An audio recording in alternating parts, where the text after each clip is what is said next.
use in your water, don't water your lawns because there's not enough water available at the moment. So these sort of things are now becoming a very normal thing for us. While doing wudu, while performing ghusl or washing something, you see so much wastage of water as if we are getting ready for this ibadat. While before getting ready for this ibadat, we already committed something for which Allah subhanahu wa ta'ala is saying, Ashabun Nar. I grew up hearing this example, and I'm sure many of you did too, that don't waste salt or you'll have to pick it up with your own eyelashes on Qiyamah. Right? And I thought it was only true for salt. That, it's very difficult to pick up salt with your eyelashes. It's impossible. But it actually went for all of the things that you waste. It's giving the example of the smallest thing, which is salt, that is used on a daily basis in your food, but in fact refers to that morsel that you're also wasting, that you'll be responsible for picking up, and you won't be able to do so. So it is possible that you might think that we're going overboard with all this israf, and standing here and lecturing everyone that israf is bad and people might get offended. That is not a very sweet discussion, but believe it or not, the one who informs you of your ailments and your failures is not your enemy. In fact, the one who always praises you even in front of your failures and in front of your mistakes is your real enemy. And I can back that up with a riwayat from 6 Imam Jafar Imam said, Ahabbu ikhwani man ahdi ilayya qulubi. He said, my best friend is the one who points out my shortcomings, one who shows me where my defects are. That is my real friend. Because if he doesn't point it out, then who else? Of course, there are etiquettes of pointing out my mistakes to me, not in the open public and pointing and calling me out in front of all the other people. No, secretly telling me the mistakes that I'm making. That is my real friend. As opposed to the one, no matter what I do, they always praise me and say, no, mashallah, you're doing good. Don't worry about it. One who laughs at you no matter what you do is your real enemy. So if I stood here and said something wrong and did something wrong, yet you still showed appreciation. Of course, there's no clapping, but you said wah, and you said subhanallah, and you did all that stuff. I'm not sure if you're really my friend. Because that should be a point where you should come up. Not now, in the middle of a discussion, but come up and say, well, Mulana, maybe this ayat you recited, should be translated like this. Or this verse that I have heard from another scholar, for example, is like this. You sure this is the right tafsir that you have done? So, it says, ittabi man yubikika wa huwa lakanna shaykh. The one who's your well-wisher, if he says something which is bitter, don't get offended. Rather take it as a compliment. Sallu ala Muhammad wa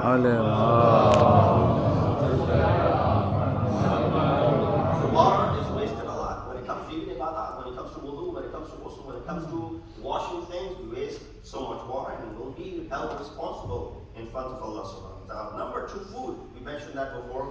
Kulu washrabu wa la tusrafu. These are the 2 things that are mentioned even in that first ayat which I recited from Surah Araf 31. Kulu washrabu. Eat and drink.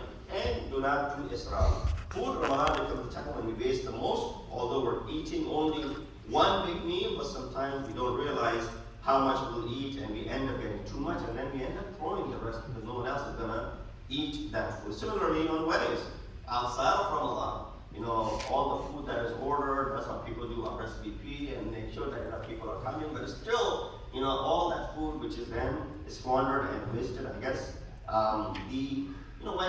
When the taqaddus of something is destroyed, when grandeur for something is overlooked and becomes taken for granted, then we don't see, we become desensitized. And it no longer appeals to us. That's a normal thing in the society. And I'll give you an example. There's certain countries that I have lived in where, bribing another individual to get your way around was a normal thing. Even if you have to go into a hospital, you have to go into a law office, you have to go into, a government building, you have to go into any place or you have to go into, police officer, police department. Everywhere you would go, you need to go ahead and bribe them first. And it was not considered a bribe. It was considered, token of appreciation. They give different names. And then at that point, you try to think about the rawaya al-rashi wal-murtashi kilahuma finnar.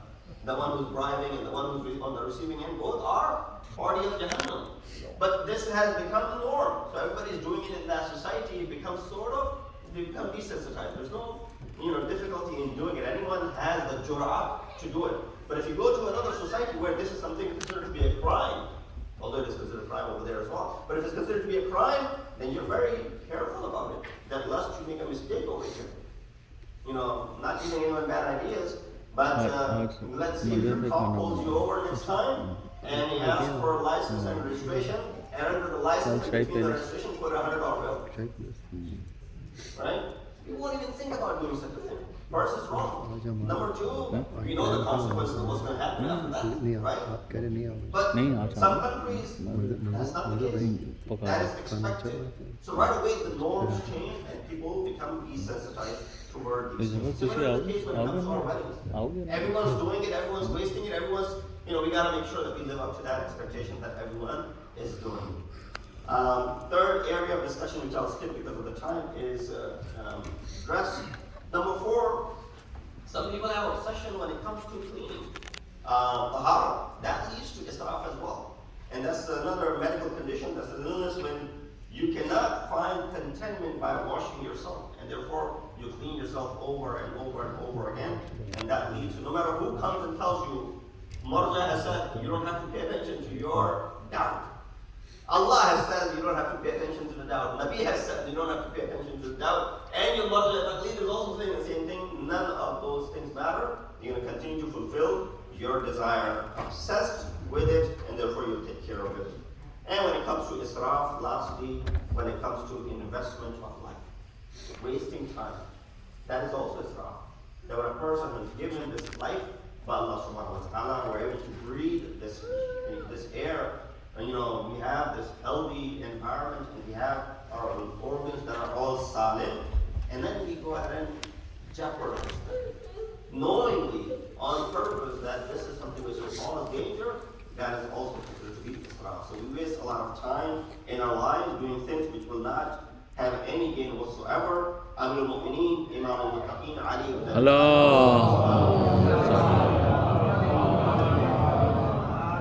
last few moments that are left in the life of an insan, he will think, Bima afna umr, where did I spend my life? And therefore, those who squander life and those who squander other things in their lives, inna sarfa yurithul faqra wa inna al-qasda yurithul ghina. Israf leads to poverty, while moderation makes you self-sufficient. I'll remain content with this much. There is a longer discussion, inshallah, maybe I'll get to finish it another time. But the bottom line is that there's so much israf and wasted in our lives, and sometimes it's done unknowingly that we don't even realize that we have wasted and we have gone to that extent. And then when comes the time when we will be held accountable for it, we'll be questioning ourselves, did I really do this? Did I really do that?